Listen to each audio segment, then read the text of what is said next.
पुढची बातमी बाबत भाजपकडून उभ्या असलेल्या नकली आंबेडकरवाद्यांना हकला असं सुजाता आंबेडकरांनी सांगितलं। मात्र भाजपचे प्रदेशाध्यक्ष रवींद्र चव्हाणांकडून डॅमेज कंट्रोलला आता सुरुवात झाली आहे। विविध जिल्ह्यातील नाराज कार्यकर्त्यांची समजूत सुद्धा काढली जाणार आहे। आज छत्रपती संभाजीनगर, जालना, परभणी आणि नांदेडमध्ये मेळावे आयोजित करण्यात आलेले आहेत। रवींद्र चव्हाण भाजपच्या कार्यकर्त्यांसोबत सुद्धा संवाद साधणार आहेत। महापालिका निवडणुकीसाठी रवींद्र चव्हाण आता मैदानात उतरलेले आहेत।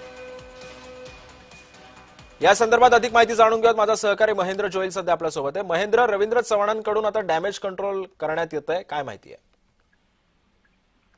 नक्कीच सिद्धेश, रवींद्र चव्हाण आज जे आहेत ते छत्रपती संभाजीनगर, जालना, परभणी, नांदेड या ठिकाणी दौरा आहे त्यांचा आणि आज त्या ठिकाणी कार्यकर्त्यांचे मेळावे घेणार आहेत। त्याचबरोबर जे महापालिका निवडणुकीत इच्छुक उमेदवार होते त्यांना उमेदवारी न मिळाली म्हणून काही जण नाराज आहेत, बंडखोरी केली, काहींनी अपक्ष उमेदवारी अर्ज भरले आहेत। त्या सगळ्या जिल्ह्यातील नाराज कार्यकर्त्यांची समजूत काढणार आहेत आणि रवींद्र चव्हाण भाजप कार्यकर्त्यांसोबतही संवाद साधणार आहेत। एकंदरीत या सगळ्या पार्श्वभूमीवर महापालिका निवडणुकीसाठी रवींद्र चव्हाण जे आहेत ते निवडणुकीच्या मैदानात उतरलेले पाहायला मिळत आहेत। सिद्धेश, नक्कीच महेंद्र, धन्यवाद तुम्ही दिलेल्या या सविस्तर माहितीबद्दल।